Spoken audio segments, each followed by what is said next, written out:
Bienvenidos a la tercera parte de nuestra serie Dios Padre. El tema de hoy es el Padre es soberano. Repitan conmigo, por favor, el Padre es soberano. Muy bien, quiero hacer un breve recuento de lo que hemos estudiado a través de esta serie. En el primer capítulo o en la primera parte de esta serie estudiamos acerca de que Dios es bueno. Y no solamente vimos que Dios es bueno, sino que Dios es completamente bueno, ¿verdad? Y en el domingo pasado o en el capítulo anterior estudiamos acerca de los omnis de Dios, es decir, la omnipotencia de Dios, que significa que Él tiene todo el poder, la omnisciencia de Dios, que significa que Él tiene todo el conocimiento, y la omnipresencia de Dios, que significa que Él está en todo lugar, en todo momento. Y dentro de lo que estudiamos el domingo pasado, al ver la omnipotencia de Dios, les dije que el poder de Dios, para ser comprendido, teníamos que estudiarlo de dos formas, verlo teológicamente de dos formas, es decir, subdividir ese poder de Dios. Y hablamos de lo que es el poder supremo de Dios, repitan conmigo, poder supremo de Dios, y el poder absoluto de Dios. Muy bien, repitan conmigo, poder absoluto de Dios. Muy bien, el poder supremo dijimos que es su derecho de actuar. En otras palabras, ¿por qué creó Dios el cielo y la tierra y todo cuanto existe en el universo? Es porque simplemente Él tiene el derecho de hacer lo que Él quiera cuando Él quiera. Él tiene el derecho de actuar. Ahora, eso es su poder supremo. Y para entender el poder absoluto, tendríamos que responder la pregunta: ¿cómo fue que Dios pudo hacer tantas cosas? Porque tiene la capacidad en su poder de hacerlo. Ese es su poder absoluto. ¿Estamos bien acá? Entonces, hoy nos adentramos a lo que es la soberanía de Dios. Y la soberanía de Dios no es un tema muy fácil, no es un tema muy predicado, tampoco es un tema muy popular, pero quiero exponerla con todo mi corazón. La soberanía de Dios tiene que ver mucho con ese poder supremo del que acabamos de hablar, ese derecho de Dios de hacer lo que Él quiera, cuando Él quiera. Y les dije que Dios no necesita hacer varias cosas que nosotros sí necesitamos hacer. Por ejemplo, les dije respecto a la omnipresencia de Dios, que Dios no necesita viajar porque Él está en todo lugar al mismo tiempo. Respecto a la omnisciencia de Dios, les dije que Dios no necesita aprender porque Él ya lo sabe todo. Él reúne la información del pasado, el presente y el futuro en un mismo momento. Él está totalmente en dominio de todo conocimiento y de toda información. Ahora, respecto a la soberanía de Dios, quiero decirles que Dios no necesita la aprobación de nadie. Dios es Dios. Y Dios no necesita la opinión de nadie para ser Dios. Él sigue siendo Dios.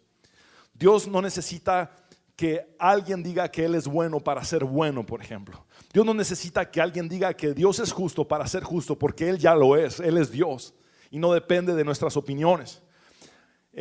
Otra cosa que Dios no necesita es ayuda de nadie. Dios no necesita ayuda de absolutamente nadie. Si ustedes se dan cuenta, con su palabra hizo todo cuanto existe en la creación. Y dijo Dios una y otra vez. Simplemente con su palabra pudo hacer todo cuanto existe, sin tu ayuda y sin mi ayuda. Sin embargo, Dios es tan bueno que después de la creación, cuando ya hizo al hombre, todo cuanto ha hecho Dios en la tierra, lo ha hecho tomando en cuenta a un hombre o a una mujer, pero es porque Él así lo ha decidido en su soberanía. No porque nos necesite, sino porque Él optó por usarnos. Él decidió usarnos. Y por eso vemos que usa a hombres y mujeres una y otra vez en las Escrituras. Y en la actualidad sigue usando hombres y mujeres. Pero no es porque nos necesite, sino porque Él en su soberanía ha decidido tomarnos en cuenta, en su misericordia, usarnos. ¿Estamos bien acá? Muy bien. Ahora, hay dos cualidades de Dios bien importantes. La primera es que Dios es autoexistente. Significa que Dios no fue creado por nadie. Dios existe desde antes de la fundación del mundo. Siempre ha estado Dios desde la eternidad. A Él nadie lo creó. Y Otra cualidad de Dios es que Dios es autosuficiente, y acabamos de ver que Dios no necesita de la ayuda ni de la opinión de nadie. Él es completamente suficiente por sí mismo.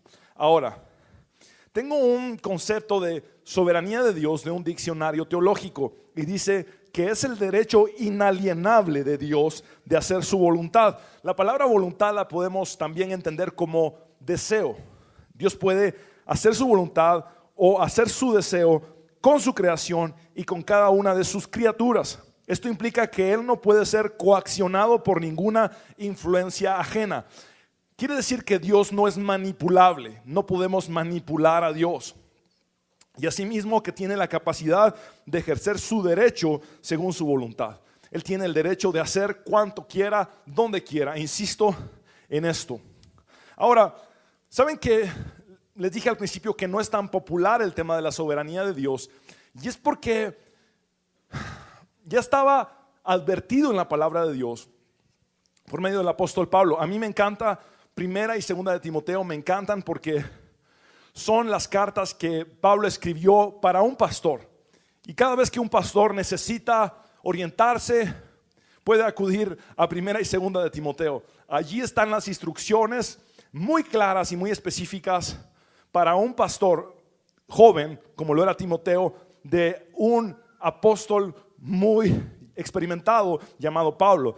Y allí, en esa carta, Pablo le dice en la segunda de Timoteo, a Timoteo, valga la redundancia, que vendría el tiempo donde la gente ya no querría sufrir la sana doctrina, sino que se dejarían llevar por la comezón de oír y buscarían maestros que les dijeran lo que ellos querían escuchar en lugar de lo que ellos necesitaban escuchar. ¿Me estoy explicando con esto? ¿Se acuerdan de esa porción? Y quiero leerla en la Nueva Traducción Viviente. Dice 2 de Timoteo 4:3, no está en sus pantallas ni en sus bisfoliares, yo se los voy a leer. Dice: llegará el tiempo en que la gente no escuchará más la sólida y sana enseñanza, seguirán sus propios deseos y buscarán maestros que les digan lo que sus oídos se mueren por oír. Ahora, esta es una realidad vigente y actual. El mundo está lleno de muchas iglesias que predican desde el púlpito un discurso complaciente. Es decir, lo que les interesa a estas iglesias es que la gente venga cada domingo y que cada vez sea más gente la que venga. Entonces le dicen a la gente estos pastores desde los púlpitos lo que ellos quieren escuchar, lo que a ellos les agrade. Y entendemos que la sana doctrina muchas veces puede ser sufrida, como lo dijo Pablo. Ahora, la palabra de Dios, dice la Biblia, que es viva y eficaz, pero también dice que es más cortante que toda espada de dos filos. ¿Cómo se siente que te traspase una espada de dos filos? ¿Se siente rico, se siente sabroso o duele? Duele. Muchas veces la palabra de Dios duele, ¿verdad? No estamos aquí para complacer los oídos y esperar que venga más gente y más gente y más gente. Yo he llegado a la conclusión de que si predicar la palabra de Dios directamente y claramente va a hacer que las personas se vayan a escuchar a otros pastores que les rasquen los oídos, no me importaría que se vaciara la iglesia con tal de que se siguiera predicando la palabra de Dios. Pero estoy feliz de que ustedes están aquí buscando escuchar la verdadera y auténtica, genuina palabra de Dios, que a veces puede ser sufrida y que a veces puede doler. Y por eso este tema de la soberanía de Dios no es tan popular y no es fácil de predicar tampoco, pero lo voy a hacer con todo mi corazón. Desde estos púlpitos donde se han dedicado a rascar los oídos de la gente, diciéndoles: tú puedes, tú eres genial, tú eres grande, tú lo vas a lograr, han mostrado a un Dios que no es realmente el Dios que relatan las Escrituras. Véanlo así. Han predicado demasiado de un Dios que es un siervo del hombre.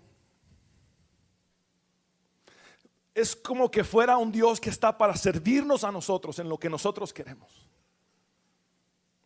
Han predicado de un Dios que vive para la gloria del hombre.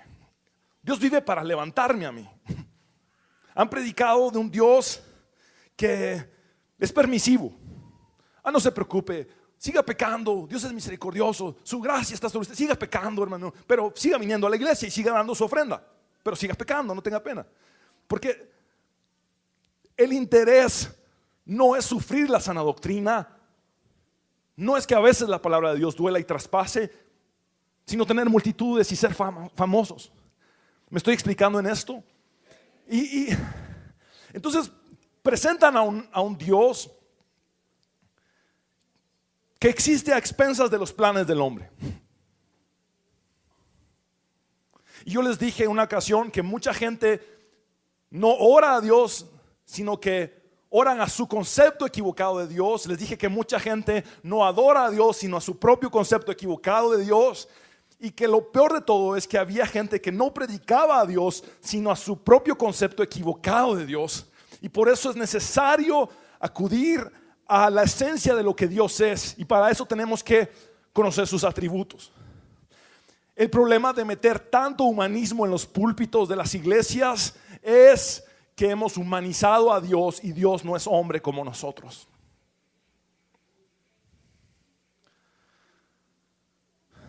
Él mismo lo dice a través de su siervo en Números 23:19. Dios no es hombre para que mienta, ni hijo de hombre para que se arrepienta. Él dijo y no hará, habló y no lo ejecutará. El Salmo 50:21, Dios mismo hablando a través del salmista dice: ¿acaso piensas que soy como tú? Saben, hemos confundido el hecho de que estamos creados a la imagen y semejanza de Dios con humanizar a Dios. Dios no es hombre como lo dice la Biblia. Aunque se hizo hombre por misericordia a nosotros, se despojó de sí mismo tomando forma de siervo y de hombre para salvarnos a nosotros. Pero les recuerdo que Jesús está sentado a la diestra del Padre y que es completamente Dios.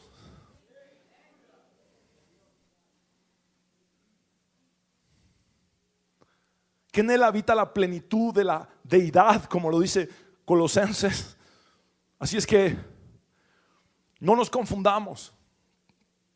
Dios es Dios y nosotros no lo somos. Y Dios no es como nosotros, ni nosotros somos como Dios. Solamente Él es Dios y nosotros somos sus criaturas. En Isaías 40, 12, 14 vemos esa soberanía de Dios explicada de una forma muy linda, y es a través de preguntas, una y otra pregunta que se nos plantea por medio del profeta Isaías. Dice: ¿quién ha sostenido los océanos en la mano? ¿Quién ha medido los cielos con los dedos? ¿Quién sabe cuánto pesa la tierra, o ha pesado los montes y las colinas en una balanza? ¿Quién puede dar consejos al Espíritu del Señor? ¿Quién sabe lo suficiente para aconsejarlo o instruirlo? ¿Acaso el Señor alguna vez ha necesitado el consejo de alguien? ¿Necesita que se le instruya sobre lo que es bueno? ¿Le enseñó a alguien al Señor lo que es correcto, o le mostró la senda de la justicia? La respuesta es no. Dios es autosuficiente. Dios es omnisciente. Dios es omnipotente. Dios no necesita que nadie le aconseje, porque Él lo sabe todo. Dios no necesita que nadie le enseñe lo que es bueno, porque Dios es completamente bueno. Dios no necesita que nadie le enseñe lo que es la justicia, porque Él mismo es la justicia. Y la situación de humanizar a Dios es que también entonces tendemos a cuestionar a Dios. En el momento en que humanizamos a Dios, empezamos a cuestionar y a dudar acerca de Dios. Por eso es tan importante el punto número 1, porque quiero que noten que el Padre es Dios sobre todo. Anoten por favor la palabra todo en su espacio en blanco. El Padre es Dios sobre todo. Y vamos a leer Deuteronomio 34, 35 y versículo 39. Dice así la palabra del Señor. ¿O ha intentado Dios venir a tomar para sí una nación de en medio de otra nación? Con pruebas, con señales, con milagros y con guerra y mano poderosa y brazo extendido y hechos aterradores, como todo lo que hizo con vosotros Jehová vuestro Dios en Egipto ante tus ojos. A ti te fue mostrado para que supieses que Jehová es Dios y no hay otro fuera de él. Aprende pues hoy y reflexiona en tu corazón que Jehová es Dios arriba en el cielo y abajo en la tierra, y no hay otro. Está clara su palabra. Solamente Él es Dios, solamente Él es soberano. ¿Y saben qué significa que Dios es soberano? Que Dios tiene toda autoridad, todo el control, todo gobierno, toda potestad, todo el poder, toda independencia, toda majestad, todo el derecho de hacer o no hacer lo que Él quiera hacer en el momento que sea. Esa es la soberanía de Dios. Isaías 45, 5, 7 dice: yo soy Jehová y ninguno más hay. No hay Dios fuera de mí.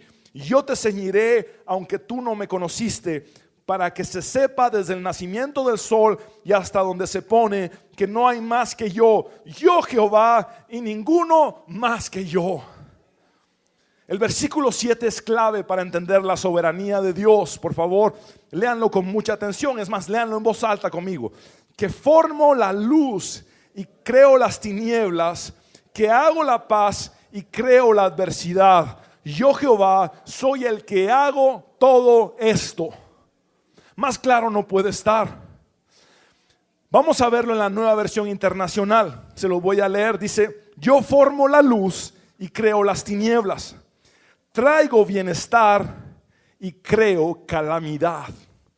Yo, el Señor, hago todas estas cosas. Me encantaría que aquellos pastores que predican tanto de la doctrina de la prosperidad leyeran unas 10 veces este versículo para darse cuenta de lo que Dios está diciendo. Que Dios, así como trae luz, puede traer oscuridad. Que Dios, así como trae paz, puede traer adversidad. Que Dios, así como trae bienestar, puede traer calamidad.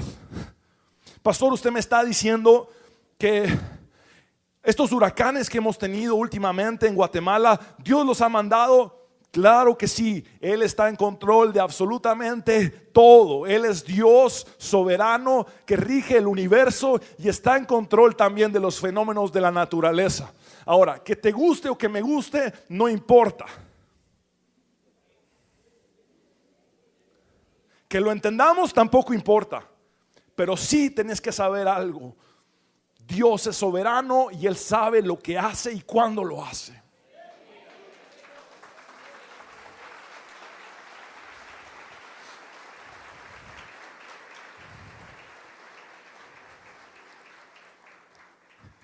Y una buena noticia es que Dios todo lo que hace, lo hace para hacer el bien. Por eso Romanos 8:28 dice que todo ayuda bien a los que amamos al Señor. Incluso la calamidad, incluso la adversidad ayuda bien a los que amamos al Señor. ¿Saben por qué? Porque Él es fiel, porque Él es bueno, porque su atributo es que es bueno, es justo. Él es soberano, Él no cambia, es inmutable, es el mismo de ayer, hoy y por los siglos. Ahora, quiero que entiendan algo de nuestra nación. Hay dos momentos en los que nuestra nación históricamente se ha volcado en su búsqueda de Dios. Los momentos de mayores conversiones en nuestra nación son expresamente una guerra interna que duró 36 años y un terremoto sucedido en 1976. En esos momentos fue cuando más personas se rindieron a los pies de Jesucristo. ¿Ayudó a bien o no ayudó a bien la guerra, el conflicto interno y luego el terremoto del 76? ¿Ayudó a bien o no ayudó a bien? Por supuesto que sí, porque Dios todo lo volca para bien. Aún lo que no nos gusta en este momento, aún lo difícil, la adversidad, la calamidad que podemos vivir, va a terminar siendo buena en nuestras vidas. Y esa es la fe en la que hay que vivir. La soberanía de Dios no se trata de sembrarnos miedo y temor. La soberanía de Dios se trata de sembrarnos paz en nuestros corazones. Y temor a Dios basado en el respeto a Dios, no en el miedo a Dios. ¿Me estoy explicando con esto?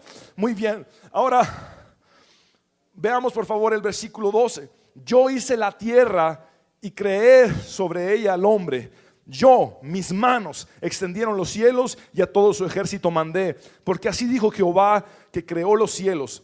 Él es Dios, el que formó la tierra, el que la hizo y la compuso. No la creó en vano para que fuese habitada, la creó. Yo soy Jehová y no hay otro.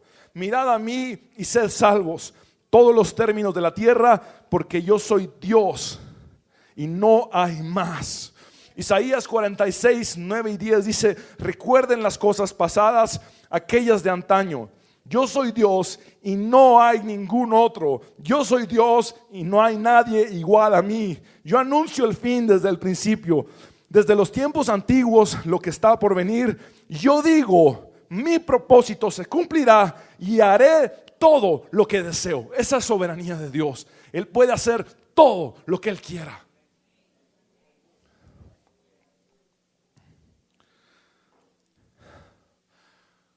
El enemigo siempre ha querido sembrar en nosotros el cuestionamiento hacia Dios.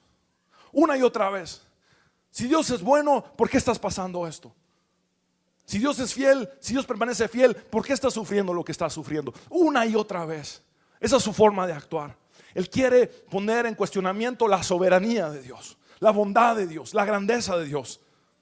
Y saben ustedes, hay gente que se confunde mucho cuando estudia la palabra y ve, por ejemplo, que la 10ª plaga que Dios mandó sobre Egipto, y que la Biblia literalmente dice que Él mismo, Dios, pasó sobre Egipto matando a todos los primogénitos.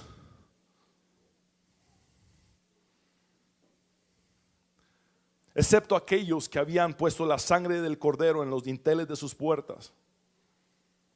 Y se ponen a pensar. Y algunos argumentan y dicen: pero si Dios fuera bueno, realmente no hubiera matado a tanto egipcio inocente. ¿Qué culpa tenían esos niños, o esos bebés primogénitos, o esos jóvenes primogénitos? Otra porción de la Biblia que han tergiversado mucho es la de 1 Samuel 15:3. Yo les voy a decir lo que dice. Trata acerca de los amalecitas y cómo Dios da la orden de que maten los del pueblo hebreo a los amalecitas, incluyendo a hombres, mujeres, niños y bebés. Y muchos han dicho: si Dios fuera bueno, entonces ¿por qué mandó a matar a los bebés de brazo? Y saben, nadie tiene la autoridad de cuestionar a Dios de por qué sí hizo algo o por qué no hizo algo. Nadie la tiene. Saben, Dios no deja de ser bueno por ese acontecimiento con los amalecitas. Dios no deja de ser bueno por haber matado a los primogénitos de Egipto. Dios sigue siendo bueno porque Él permanece bueno por la eternidad, desde la eternidad. Ahora, quiero que entiendan lo siguiente. Los amalecitas desde el Génesis habían estado hostigando a los hebreos. Y saben que cuando Dios mata, o manda a matar más bien, cuando Dios manda a matar a los bebés, ¿no creen ustedes que fue para salvar a esos bebés?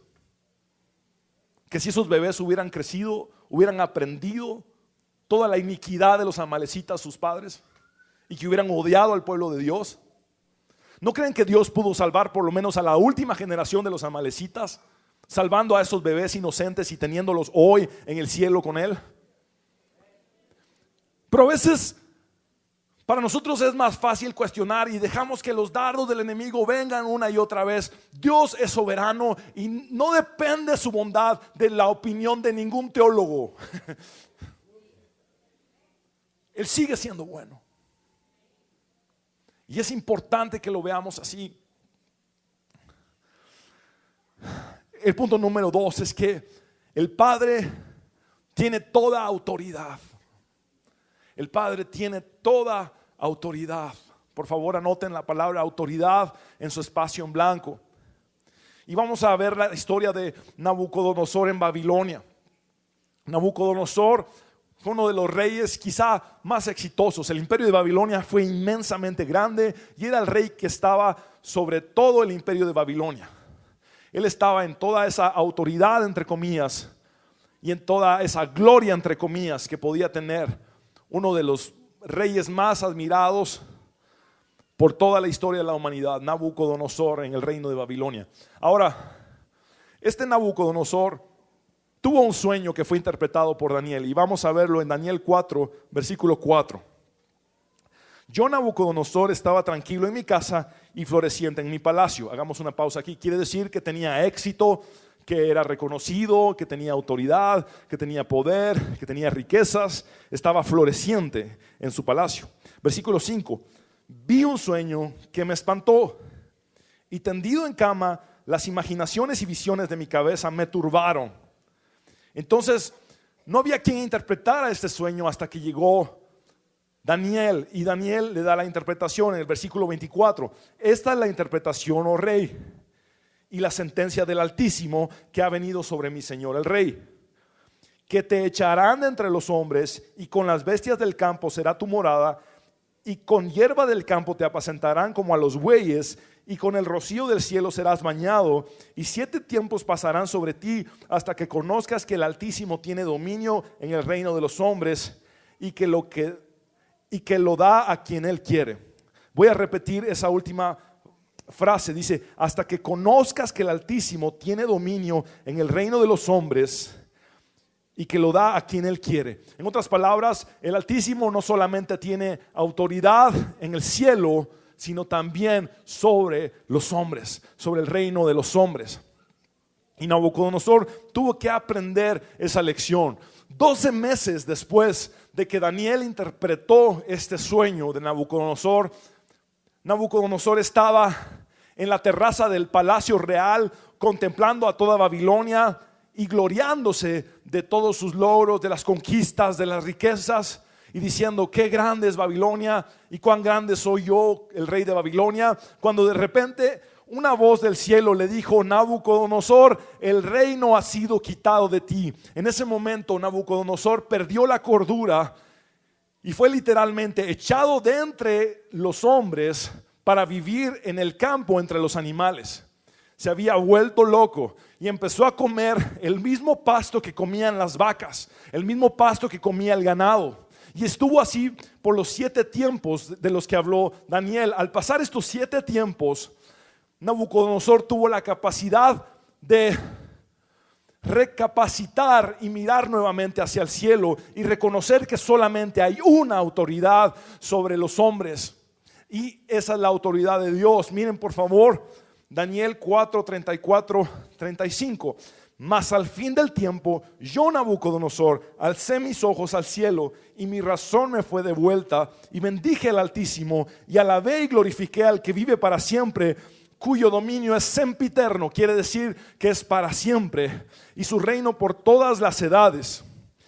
Versículo 35. Todos los habitantes de la tierra son considerados como nada, y él hace según su voluntad en el ejército del cielo y en los habitantes de la tierra, y no hay quien detenga su mano y le diga: ¿qué haces?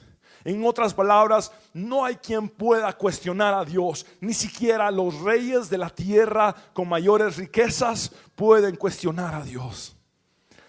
Nabucodonosor tuvo que reconocer que la autoridad y el poder de Dios no estaba limitado a los cielos, sino que estaba también sobre la tierra. Y esa es la soberanía de Dios, que controla el universo entero, incluyendo tu hogar, mi hogar, tu familia, mi familia. Esa es la soberanía de Dios. Ahora cualquiera podría decirme: pastor, entonces ¿cuál autoridad es la que está sobre mí? Porque yo tengo jefes. Es más, vivimos en Guatemala, tenemos un presidente, una vicepresidenta, tenemos diputados. ¿Cuál es la autoridad que está sobre mí? Si usted me está diciendo que soy la autoridad de Dios, ¿por qué tengo jefes y por qué hay otras autoridades sobre mí? Y quiero explicarte que esa autoridad que ha sido delegada sobre ti es directamente de Dios. Es más, si tenemos un presidente es porque Dios lo puso, y por eso estamos llamados a orar por él y a honrarlo y a bendecir a los que están en eminencia. Si tenemos un jefe es porque Dios nos ha puesto a ese jefe como autoridad nuestra. Si tú tienes alguna autoridad, y hablo en este momento a los que son jefes, si tú tienes alguna autoridad sobre alguien, tienes que primero reconocer que esa autoridad únicamente viene de Dios. Mira, Daniel 2:21 lo explica muy bien. Dice, él controla el curso de los sucesos del mundo. Él quita reyes y pone otros reyes. Él da sabiduría a los sabios y conocimiento a los estudiosos. Ahora, Romanos 13:1 nos da a entender cómo es que las autoridades que están sobre nosotros tienen como autoridad absoluta y suprema a Dios. Romanos 13:1 dice, sométase toda persona a las autoridades superiores, porque no hay autoridad sino de parte de Dios, y las que hay por Dios han sido establecidas. Y esa es la palabra del Señor. Esa es la verdad sobre tu vida. Proverbios 21:1 dice, como los repartimientos de las aguas, así está el corazón del rey en la mano de Jehová, a todo lo que quiere lo inclina. En otras palabras, Dios inclina el corazón del rey para hacer su voluntad. En una ocasión, el equipo de audio de la iglesia, todos los que trabajan en el sonido, querían ir a una conferencia a Estados Unidos para aprender más de audio y ver nuevos equipos de audio. Y entonces se acercaron a mí y yo les ayudé con una carta de parte de la iglesia para que la presentaran en la embajada de Estados Unidos, porque la conferencia era en dicho país. Y resultó que estaban muy nerviosos los hermanos, porque era primera visa que iban a sacar, y quién no se pone nervioso ante una entrevista de la embajada de Estados Unidos. Y bueno, la situación es que yo los reuní y les dije, ¿saben qué? Dios inclina el corazón del rey a su voluntad, y eso incluye el corazón del cónsul, porque él tiene la autoridad para decirles si pueden ir a Estados Unidos o no pueden ir a Estados Unidos. Pero esa autoridad él no la tendría sobre ustedes si Dios no se la hubiera dado primero. Entonces tomen lo que el cónsul les diga como la voluntad de Dios.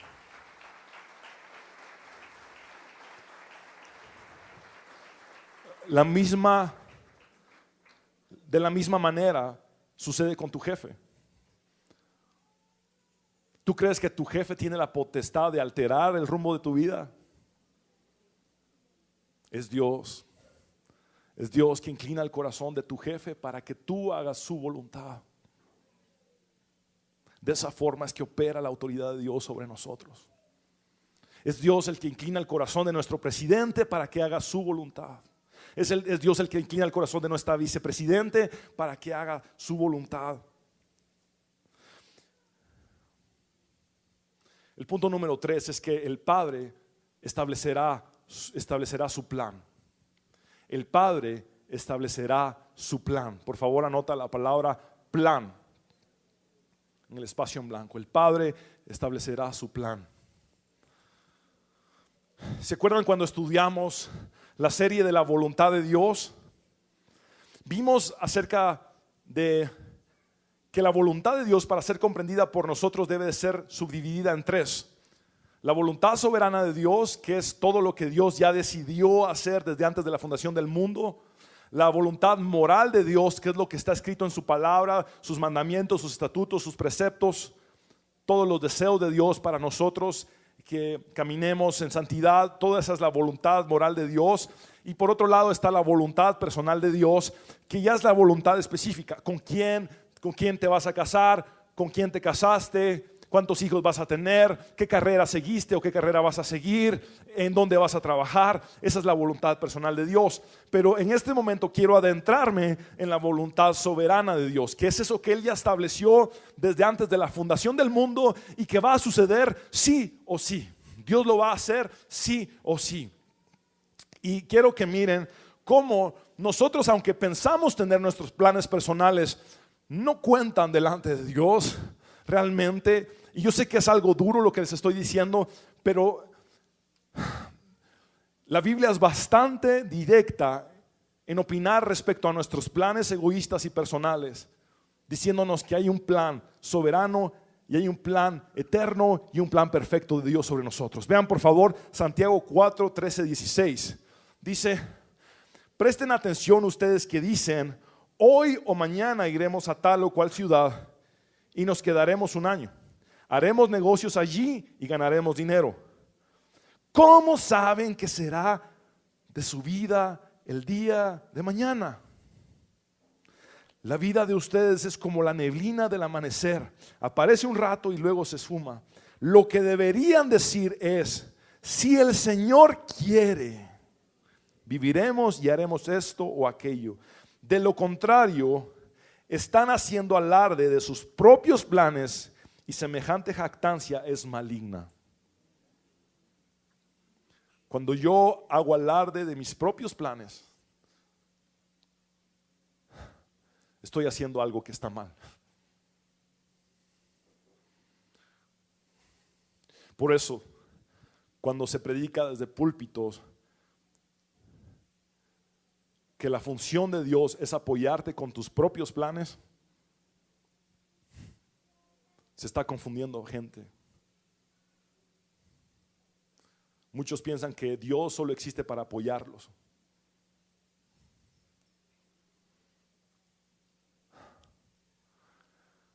Se trata de sus planes, porque Dios va a establecer sí o sí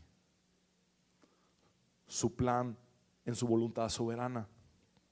El Salmo 135:6 lo dice claramente, y léanlo en voz alta conmigo, por favor. Todo lo que Jehová quiere, lo hace, en los cielos y en la tierra, en los mares y en todos los abismos. Es decir, por si les queda dudas, aún en las aguas profundas se hace lo que Dios quiere. Aún en los abismos donde no hay nadie, ahí se hace lo que Dios quiere. Y en los cielos y en la tierra de la misma forma. Solamente lo que Él quiere. Hay una historia de Josué previo a la conquista de Jericó. Y esta historia nunca la había estudiado de esa forma. Y de hecho, Dios me abrió los ojos de una forma que en la que nunca antes había visto lo que ahí dice. Y le comenté a mi esposa acerca de esto porque realmente veo muy distintas las cosas ahora. Josué 5, 13, 14 dice: estando Josué cerca de Jericó, alzó sus ojos y vio un varón que estaba delante de él, el cual tenía una espada desenvainada en su mano. Y Josué, yendo hacia él, le dijo: ¿eres de los nuestros o de nuestros enemigos? Él respondió: no. Repitan conmigo: no. Muy bien. Mas como príncipe del ejército de Jehová he venido ahora. Entonces Josué, postrándose sobre su rostro en tierra, le adoró y le dijo: ¿qué dice mi señor a su siervo? Muy bien. Previo a la conquista de Jericó, el príncipe de los ejércitos de Jehová se aparece a Josué. Cada vez que ustedes ven el príncipe de los ejércitos de Jehová o el ángel del Señor en el Antiguo Testamento, ¿a quién se refiere? A Cristo, que posteriormente fue encarnado siendo Jesús, el Cristo. Ahora, el Cristo se aparece delante de Josué y se aparece de una vez con la espada desenvainada. Entonces Josué llega y le dice: ¿eres de los nuestros o de nuestros enemigos? Y estaba listo Josué para defenderse o para invitarlo a pelear con él. ¿Estamos bien acá? Ahora quiero que noten la respuesta del Cristo. No, rotundo. No soy de tus enemigos y tampoco soy de los tuyos. Está claro en la Biblia. Se lo repito: no soy de tus enemigos ni tampoco soy de los tuyos. Yo soy el príncipe de Jehová de los ejércitos.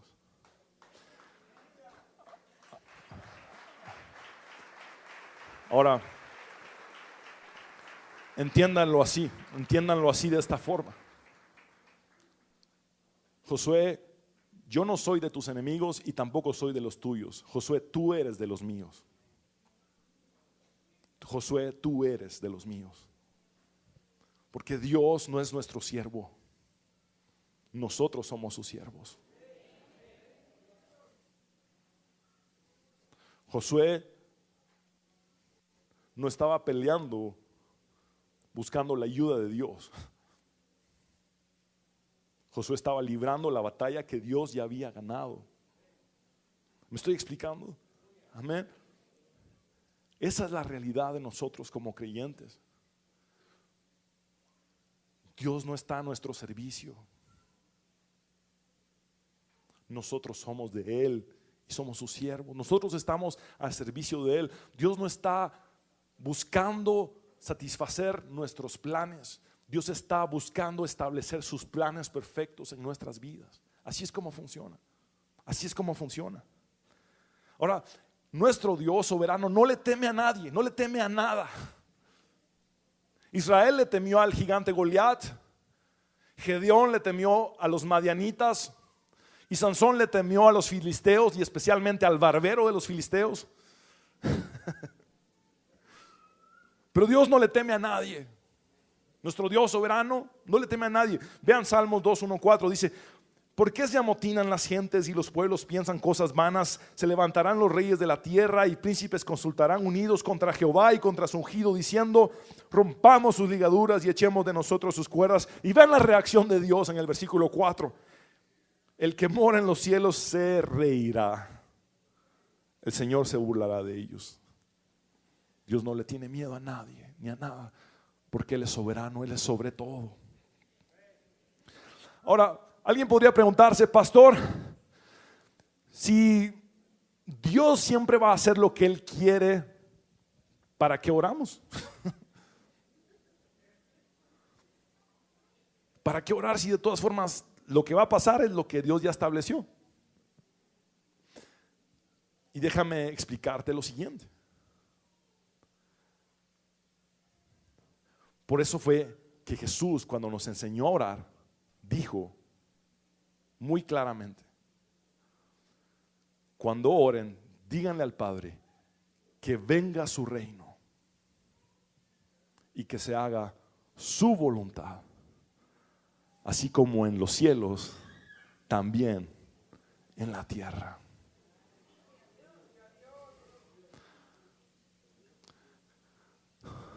Dice la Biblia que aun cuando no sabemos cómo orar, el Espíritu Santo intercede con gemidos indecibles por nosotros. Quiere decir que muchos no sabemos cómo orar, porque muchos lo que hacemos indirectamente es decirle a Dios que se establezca mi reino y que se haga mi voluntad, cuando es todo lo contrario. Y ¿saben una cosa? Es válido que presenten todas sus necesidades delante de Dios. Es válido que presenten todos sus deseos delante de Dios. Él anhela escucharlos. Él anhela escucharlos. Saben, la Biblia dice que sus oraciones son el gozo de Dios. Lo que trae el gozo a Dios es tu oración. Mira Proverbios 15:8-29, dice: el sacrificio de los impíos es abominación a Jehová, mas la oración de los rectos es su gozo. Jehová está lejos de los impíos, versículo 29, pero Él oye la oración de los justos. ¿Sabes? En su soberanía Dios conoce tus necesidades desde antes de la fundación del mundo. Tu necesidad actual, antes de que existiera el mundo, Dios ya la sabía. Por eso es soberano, por eso es omnisciente.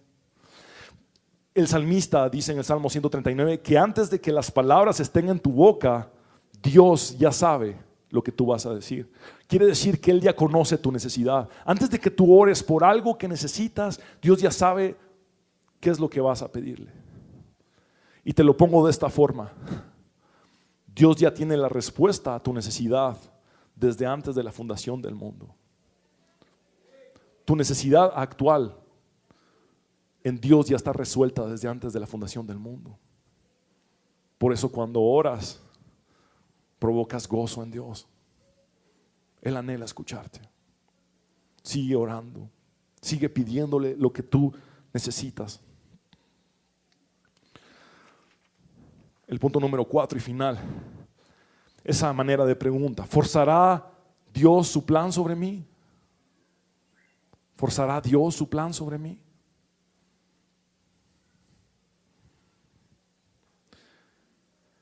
Vamos a verlo en el Salmo 139, 13, 16. Y yo sé que lo vimos el domingo pasado, pero necesitábamos reforzarnos acá. Dice: porque tú formaste mis entrañas, tú me hiciste en el vientre de mi madre. Te alabaré porque formidables, maravillosas son tus obras. Estoy maravillado y mi alma lo sabe muy bien. No fue encubierto de ti mi cuerpo, bien que en oculto fui formado y entretejido en lo más profundo de la tierra. Mi embrión vieron tus ojos, y en tu libro estaban escritas todas aquellas cosas que fueron luego formadas, sin faltar una de ellas. Vean por favor el versículo 16 en voz alta. Mi embrión vieron tus ojos, y en tu libro estaban escritas todas aquellas cosas que fueron luego formadas, sin faltar una de ellas. Quiere decir que hay un libro con los planes de Dios para ti, desde que tú estabas en el vientre de tu madre. Así de sencillo. Él tiene un plan establecido. Jeremías 29:11 dice: pues yo sé los planes que tengo para ustedes, dice el Señor, son planes para lo bueno y no para lo malo, para darles un futuro y una esperanza. Y les expliqué cómo en algunas versiones en lugar de planes dicen pensamientos, y les había dicho que Dios no piensa como nosotros pensamos. Cuando nosotros pensamos, estamos tratando de resolver algo, pero Dios ya tiene todo resuelto en su mente desde antes de la fundación del mundo. Entonces Dios no piensa como nosotros. Por lo general, cuando vemos pensamientos de Dios en la Biblia, habla de planes de Dios para nosotros. Por eso cuando dice que los pensamientos de Dios no son nuestros pensamientos, ni sus caminos nuestros caminos, podemos también interpretarlo como que los planes de Dios no son nuestros planes. Porque así como los planes de Dios están sumamente altos sobre nuestros planes, así también el cielo está por sobre la tierra. ¿Estamos bien acá? Ahora, quiero ir dando un desenlace. Y el profeta Oseas dijo: mi pueblo perece por falta de conocimiento. Me encanta en la Nueva Traducción Viviente porque dice: mi pueblo está siendo destruido porque no me conoce. Lo profundiza un poco más esa traducción, porque una cosa es carecer de conocimiento de Dios y otra cosa es no conocer a Dios. Y la gente que no conoce a Dios es la que perece, porque no conocer a Dios significa no conocer su plan. Y el único plan que funciona sobre la tierra es el plan de Dios. ¿Por qué hay tanta gente frustrada? Porque sus planes personales una y otra vez fracasan, hasta que descubren que Dios tiene un plan superior al de ellos. Mírenlo así.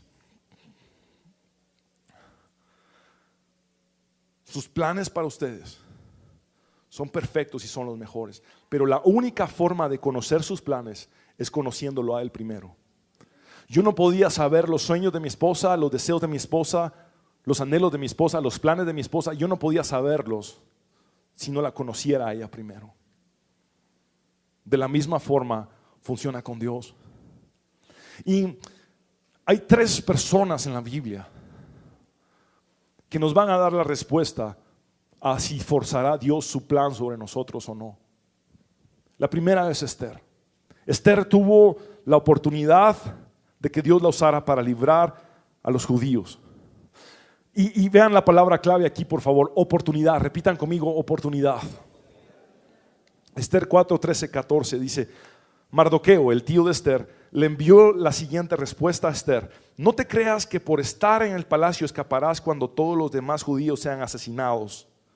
Si te quedas callada en un momento como este, ojo con esto que viene, el alivio y la liberación para los judíos surgirán de algún otro lado. Repitan conmigo: surgirán de algún otro lado. Pero tú y tus parientes morirán. ¿Quién sabe si no llegaste a ser reina precisamente para un momento como este? Ahora quiero que noten que Mardoqueo nos da la respuesta.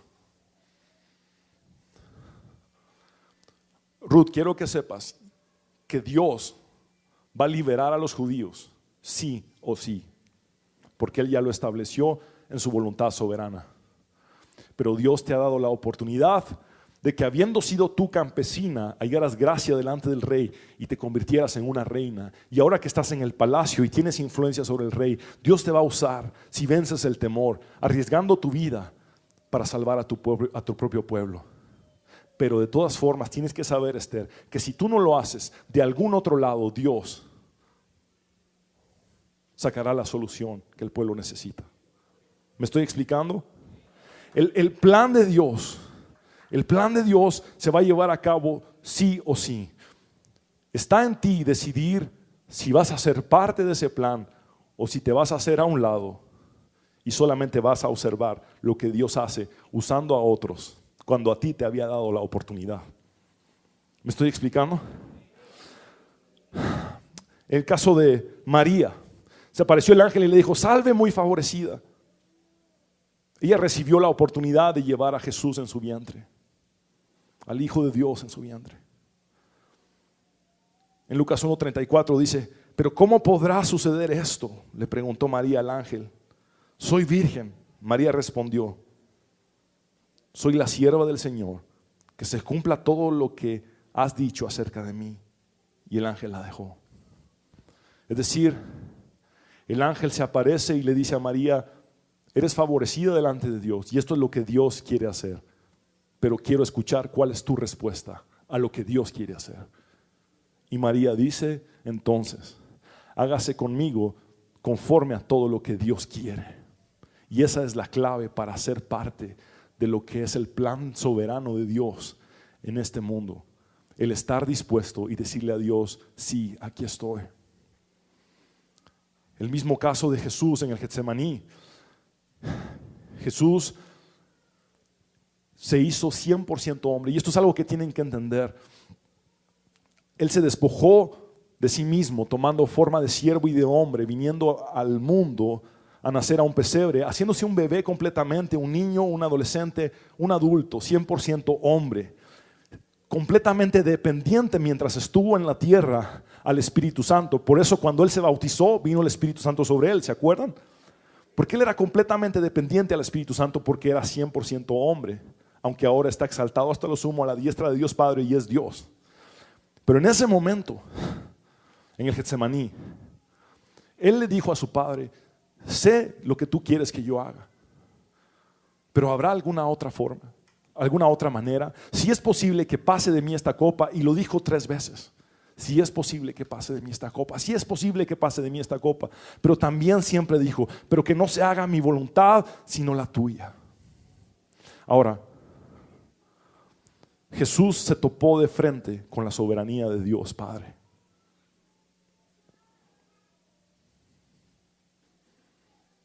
Hijo, no hay otra forma.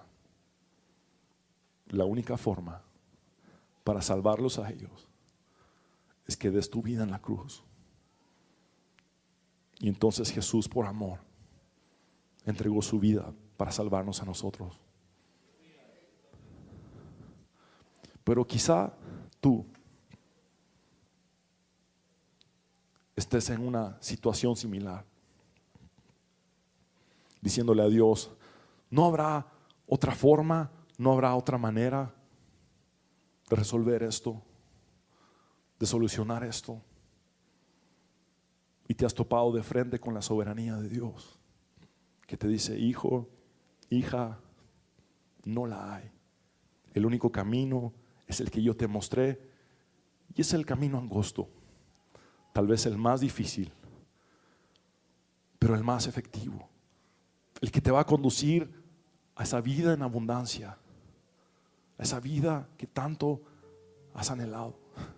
Quizás estés como Esther, en una posición donde tienes que tomar una decisión clave y que tienes miedo del que dirán por esa decisión que vas a tomar. pero Dios te sigue dando la oportunidad de ser parte integral de su plan. Quizás estés como Josué, pensando que a Jericó lo vas a conquistar con la espada, y Dios te cambia el plan y te dice: no es con espada ni con ejército, deja que mi Espíritu Santo te guíe. Dale 6 vueltas por 6 días a esa ciudad, 1 vuelta por día, y al 7º día dale 7 vueltas, 13 vueltas en total en 7 días. Y luego ni siquiera saquen la espada, toquen las bocinas y griten, y yo les voy a entregar esa ciudad en sus manos. Si tan solo lo haces a mi manera, porque yo soy soberano, porque solo yo sé cómo hago las cosas. Si tan solo te rindes y dejas de cuestionarme, si tan solo confías y empiezas a creer. Esa es la soberanía de Dios. Si como María puedes decir hoy: no entiendo cómo va a ser, pero aquí está el siervo de Dios, aquí está la sierva de Dios. Aunque no comprenda a Dios, tú sigues siendo soberano, tú sigues siendo bueno, omnipotente, omnipresente, y yo creo en ti. Te invito a que te pongas de pie. Vamos a concluir. Quiero que veas la cita que hemos preparado en pantalla, Isaías 14:27, en la Nueva Versión Internacional. Dice en voz alta, si lo puedes leer conmigo: si lo ha determinado el Señor Todopoderoso, ¿quién podrá impedirlo? Si Él ha extendido su mano, ¿quién podrá detenerla? Miren la misma cita en la Nueva Traducción Viviente. Leámosla en voz alta. Dice: el Señor de los ejércitos celestiales ha hablado, ¿quién podrá cambiar sus planes?